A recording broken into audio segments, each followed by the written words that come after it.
তো যাই হোক, আপনারা সবাই বসেছিলেন এবং আজকে স্পেশালি যারা তৃণমূল কংগ্রেসে জয়েন করলেন তাদের সবাইকে অনেক অভিনন্দন জানাই। এবং জয়েন করার কারণ কি জানেন তো?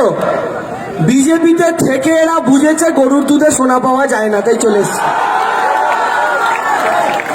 অনেক খুঁজেছিল 1.5 বছর ধরে, মা রাত্রিবেলা দুধ খেতে নেয়, ছাঁকনি নিয়ে ঢালে, কোথায় সোনা নেই। সোনা বাংলার একটাই সোনা, সেটা মমতা ব্যানার্জি, তাই সেখানে তারা চলে এসেছেন। এই ব্যারাকপুর লোকসভা কেন্দ্রের মানুষের আবেগ যদি ভুল না বুঝি, 7টা বিধানসভার মধ্যে আমরা 6টাতে পিছিয়েছিলাম। এইবার 7টা বিধানসভার 7টাই তৃণমূল কংগ্রেস জিতবে। এবং অর্জুন বাবুরা ব্যাট আনুন, বল আনুন, গ্লাভস আনুন, ফ্লাড লাইট সাজান, আম্পায়ার আনুন, 11 জন প্লেয়ার নিয়ে থাকুন। আমাদের তরফ থেকে একটাই প্লেয়ার থাকবে, সেই প্লেয়ার বুট নয়, হাওয়াই চটি পরে লড়ে নেবো দাদা। এই লড়াইটা আমরা লড়ে নেব। আরে বিজেপির সমস্যা কি জানেন? আপনারা যারা উপস্থিত আছেন সবাই বুঝবেন, বিজেপির নেতারা বুঝতে পারছে ওদের এক হাত দ্বারা হবে না। সেই কারণে কি ওদের দরকার তৃণমূলের নেতা। অমিত শাহ এসছে দিল্লি থেকে হাতে একটা বাটি নিয়ে, দিদির কালীঘাটের বাড়ির কাছে গিয়ে বলছে, দিদি একটা নেতা দাও না, তোমার একটা নেতা দাও না, দিদি একটা নেতা। আর আমাদের দিদির মনে বড্ড দয়া, জানেন তো? আমাদের দিদি যেমন সাধারণ মানুষকে ফ্রি রেশন দেন, আমাদের দিদি যেমন সাধারণ মানুষকে চিকিৎসা স্বাস্থ্যসাথী ফ্রি হসপিটাল দেন, আমাদের দিদি যেমন বাচ্চা বাচ্চা ছেলে মেয়েদের জুতো মোজা দেন, দিদি ছেলেমেয়েরা বললে কলেজ করে দেন, স্কুল করে দেন। এখন দিদির কাছে কেউ এসে বলছে দিদির নেতা দাও, তো দিদি দেবে না? আমাদের দিদি খুব ভালোবাসে, তা আমাদের দিদি বলছে, এ শিলভদ্র যা, এই শুভেন্দু যা, এই শোভন বৈশাখীকে নিয়ে যা। তো তারা গেছে, গিয়ে অমিত শাহ সেই পার্টি করে নিয়ে এসছে, ওইগুলাকেই পাম দিয়ে দিয়ে বিরাট নেতা বানিয়েছে। তারা বিরাট নেতা, নিজের বিধানসভা জিততে পারেনি, ওরা নাকি বিরাট নেতা। এখন বিজেপিতে কি হয়েছে জানেন? পুরনোরা তো ছিল, এখন এইগুলা গিয়ে সব গুতাগুতি শুরু হয়ে গেছে গোয়ালে। ওকে গুতায় কেন? বিজেপি যাকেই ডাকছে বলছে আসো মুখ্যমন্ত্রী করবো। ভাই, একটা রাজ্যে কটা মুখ্যমন্ত্রী হবে? 49টা। যাকে ডাকে বলে সিএম। আর একটা তফাৎ কি জানেন দাদা? এই যে তৃণমূলে গোষ্ঠীদ্বন্দ্ব মিডিয়া বলার চেষ্টা করে না সবসময়। আপনারা বললে একটা সোজা কথা বলবেন, ভাই আমাদের সমস্যা নেই, তোমরা ঠিক বলছো তৃণমূলে গোষ্ঠীদ্বন্দ্ব আছে, কিন্তু তফাৎটা কি জানো? তৃণমূলের এক একটা নেতা হচ্ছে একটা রাজধানী এক্সপ্রেস যদি হয় তার এক একটা বগি, এক একটা নেতা এক একটা বগি। কিন্তু তৃণমূল কংগ্রেস রাজধানী এক্সপ্রেসটার ইঞ্জিন একটাই, তার নাম মমতা ব্যানার্জি। আর এই কারণে ইঞ্জিন যদি বলে হাওড়া যাবো, বগিকেও হাওড়া যেতে হবে। ইঞ্জিন যদি বলে দিল্লি যাবো, বগিকেও দিল্লি যেতে হবে। কিন্তু বিজেপির সমস্যাটা কোথায় জানেন? সবাই ইঞ্জিন হবে। দিলীপ লাইনে দাঁড়িয়ে আছে, ওদিক থেকে মুকুল লাইন দিয়ে ঢুকবে, ঠোকাঠুকি। যখন মুকুল ঢুকবে ওই দিক থেকে শুভেন্দু প্যা প্যা করে হর্ন মারছে, ভাই আমি যাবো। আর শুভেন্দু যখন হর্ন মারে, আসানসোল থেকে একটা ইঞ্জিন আসছে, ওরা আবার হর্নের আওয়াজ, ওরা আবার হর্ন টিপলে আওয়াজ হয় কাকু না পেয়ার হয়, বাবুল সুপ্রিয়। ও আবার বলে আমি ইঞ্জিন। ওদিকে লকেটের ইঞ্জিন আসছে হুগলি থেকে, ব্যান্ডেল থেকে ছেড়েছে। রূপা গাঙ্গুলির ইঞ্জিন আসছে, সব এসে ঠোকাঠুকি। এতে কি হলো সমস্যা? 2021-এর বিধানসভা নির্বাচনে এই ইঞ্জিনে ঠোকাঠুকি হয়ে বিজেপি নামক এক্সপ্রেসটা ঠ্যাং উল্টে লাইনচ্যুত হয়ে পড়ে থাকবে। আর যখন পড়ে থাকবে তখন সেই রেল লাইনের ওপর দিয়ে মমতা ব্যানার্জির ইঞ্জিনকে সামনে নিয়ে তৃণমূল কংগ্রেসের এক্সপ্রেস, যেটা 2011 সালে 184 কিলোমিটার পার আওয়ার বেগে ছুটেছিল, 2016-তে 211 কিলোমিটার পার আওয়ার বেগে ছুটেছিল, এবার 222 কিলোমিটার পার আওয়ার বেগে ছুটতে ছুটতে হাওড়ার দিকে যাবে। আর সেই দিনকে আমি তো আমার দলের নেতাদের বলেছি, তৃণমূল ভবনের বাইরে একটা গুদাম ঘর বানাও। বলছে কেন? আমি যে 21-এ জেতার পর এত ক্ষমা প্রার্থনা লেখা চিঠি আসবে না, রাখার জায়গা পাবে না। দিদি ভুল করেছি, ভুল পথে গেছি, ফিরিয়ে নাও। আর এই যে ক্ষমা প্রার্থনার চিঠি আসবে, সবচেয়ে মোটা চিঠিটা আপনাদের ব্যারাকপুর থেকে যাবে। কিন্তু সেই দিনকে একটা কথা আমি দলের ওপরের নেতাদের বলেছি, তারা কথা দিয়েছে আমাদের কি, ওই যে গুদাম ঘরে যত ক্ষমা প্রার্থনার কাগজ জমবে সেইগুলো কিলো দরে বেচা হবে, যে টাকাটা পাওয়া যাবে গরিবদের কম্বল দেওয়া হবে। বাংলার মানুষ একটা জিনিস সিদ্ধান্ত নিয়েছে, কি জানেন তো? দেশের প্রধানমন্ত্রী, দেশের স্বরাষ্ট্রমন্ত্রী 19টা রাজ্যের মুখ্যমন্ত্রী, জেপি নাড্ডা, অমিত শাহ, বেইমান, গদ্দার, সিপিএম, কংগ্রেস, মিডিয়া, টাকা, সবাই চোট বেঁধেছে। আর কেন চোট বেঁধেছে? ওই একটা হাওয়াই চপ্পল পরা মহিলাকে সরাবে বলে। একটা 5 ফুট 2 ইঞ্চির মহিলার দাদা এত ক্ষমতা, অমিত শাহকে ডেলি প্যাসেঞ্জার বানিয়ে দিয়েছে বাংলা। রোজ আসছে, রোজ আসছে যাচ্ছে, আর এসে যে কি করছে, কার বাড়িতে ঢুকছে, কাণ্ডে পিণ্ডে গিলে আবার চলে যাচ্ছে। দাদা, দেশের সরকারের কাজ কি? জনতাকে খাওয়ানো। কিন্তু এই দেশের সরকারের মাথারা লোকের বাড়িতে ঢুকে খেয়ে দেয়। এইরকম ছোটা সরকার দেখিনি ভাই। হ্যাঁ, প্লেটের ওপরে ভাতটা নেমে দেখবেন বিড়াল ডিঙাতে পারে না। বিরাট, আরে খান উনি, পেটটা এত বড়, খেতে তো হবে, সেটা না।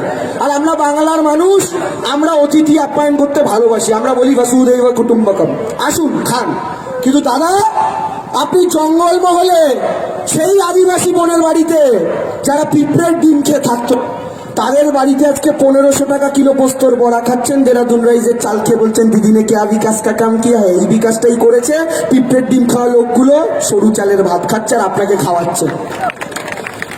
বিজেপি দলটার সমস্যা হচ্ছে, এতদিন যাদেরকে চোর, ছেঁচোর, ডাকাত, নারদা, সারদা গালাগালি করতো, কি ওয়াশিং মেশিন বানিয়েছে, চোবাচ্ছে, দুর্নীতিগ্রস্ত তুলছে সব, তুলে পার্টির নিজেদের নেতাদের পাশে বসাচ্ছে, বসিয়ে তাদেরকে এখন বড় নেতা বানিয়ে দিচ্ছে।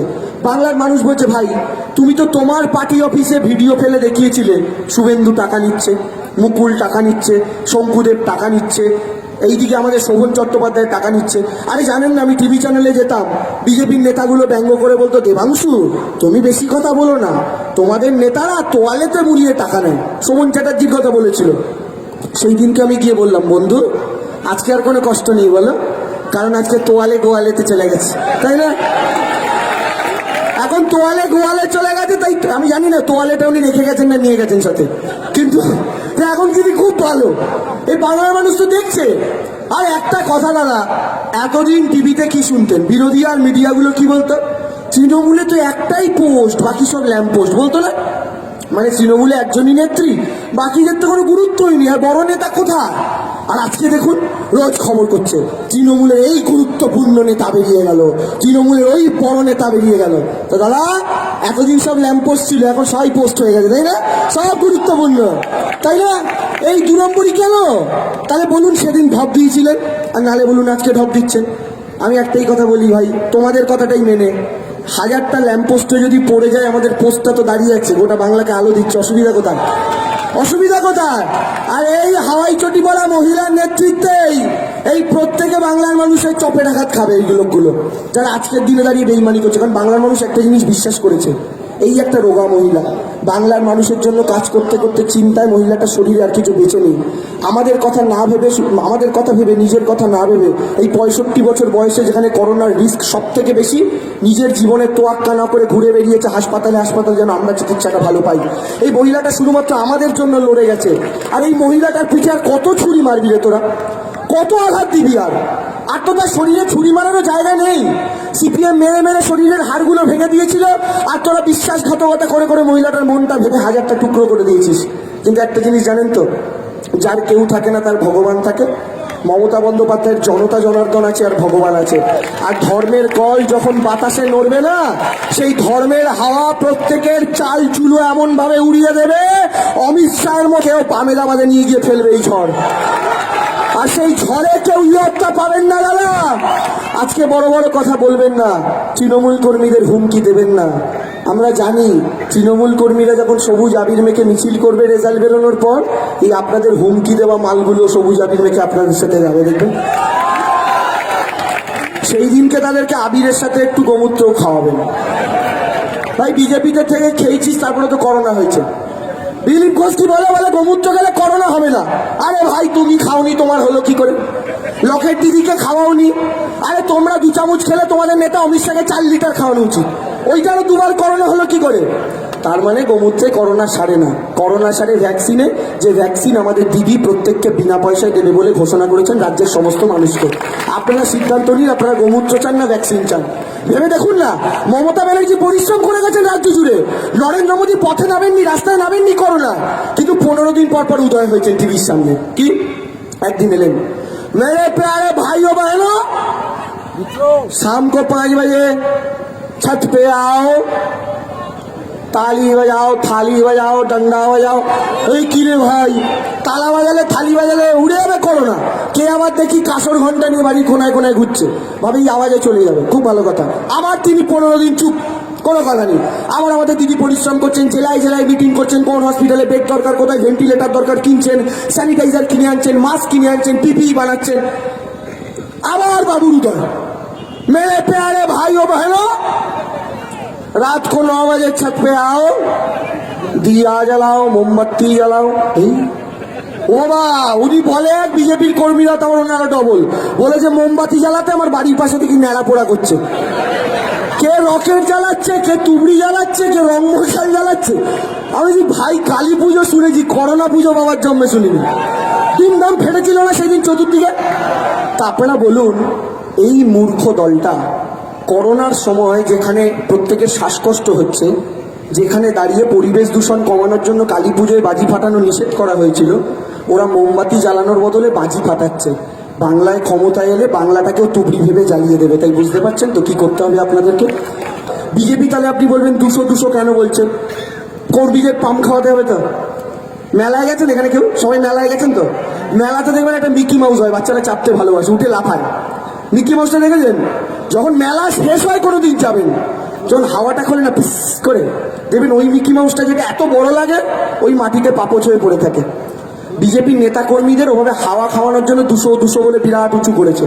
আপনারা একটা গল্প দিলে বুঝবেন। অমিত শাহের টার্গেট আর কত বিজেপি পায়। দিল্লিতে কটা আসন লোক বিধানসভার? 70টা, তাই তো? 70টার মধ্যে ওখানে অরবিন্দ কেজরিওয়াল মুখ্যমন্ত্রী। অমিত শাহ বললো, अब केजरीवाल को हटाना है, दिल्ली को मोदी जी का हाथ में देना है।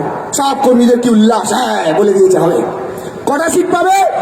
हमको 70 में से 45 सीट मिलेगा। অমিত শাহ বলে দিল আমরা 45টা আসন পাবো। বিজেপি 36 মেজরিটি, ও বলছে 45। बीजेपी কর্মীদের তো আরো আনন্দ। অমিত শাহ अगर 45 बोले तो 50 तो जरूर मिलेगा। রেজাল্টের দিন টিভির সামনে চালিয়ে বসে আছে, অমিত শাহ 50 বলেছে, কেজরিওয়াল যাচ্ছে, মোদিজির হাতে দিল্লি আস। খবর চালিয়েছে, রেজাল্ট 50 না, 45 না, 40 না, 35 না, 30 না, 25 না, 20 না, 15 না, 10 না, 9 না, 8খানা সিট পাইছে। তাহলে যারা 45-এর কথা বলে 8 পায়, তারা 200-র কথা বলে কত পাবে? এটা আপনার ক্লাস 5-এর বাচ্চাকে ঐকিক নিয়মে করতে বলবেন, অঙ্কটা করে আপনাদেরকে বুঝিয়ে দেবে। আপনি আজকের দিনে যে সে ভাবুন না, মমতা ব্যানার্জির বদলে দিলীপ ঘোষ মুখ্যমন্ত্রী। দিদি আপনাদের ভ্যাকসিন দেবে, আপনারা বুথে বুথে গিয়ে ভ্যাকসিন পাবেন, যেমন বাচ্চাদের পোলিও টিকা খাওয়ান। এবার ভাবুন, দিলীপ ঘোষ মুখ্যমন্ত্রী, আপনি আপনার পরিবার নিয়ে গেছেন মানে বুথে ভ্যাকসিন নেওয়ার জন্য। দরজাটা খুললেন, খুলে দেখলেন দিলীপ ঘোষ দাঁড়িয়ে আছে, হাতে একটা বাটি নিয়ে, সামনে একটা গরু। বুঝতে পারছেন বাটিতে করে কি করবে? গরুর দিকে বাটিটা বাড়াবে, বলবে গরু যেটা দেবে ওটা আপনাকে খাইয়ে বলবে, না তোমার ভ্যাকসিন হয়ে গেছে, এবার বাড়ি চলে যাও। আপনারা এই দিন দেখতে চান বাংলার মাটিতে? আর দেখুন, মায়ের সাথে অভিমান হতে পারে, মায়ের সাথে আমি 2 দিন কথা বন্ধ রাখতে পারি, কিন্তু আমি যখন বাড়ির বাইরে বেরোবো না, আমার ঘরের চাবিটা কিন্তু প্রতিবেশীর হাতে দিয়ে যাব না, মায়ের হাতেই দিয়ে যাব। এই বাংলা কিন্তু আপনার বাড়ি। এই চাবিটা আপনি গুজরাট, উত্তরপ্রদেশের ওই লোকেদের হাতে আশা করি দেবেন না। এটা আপনাদের সিদ্ধান্ত নিতে হবে।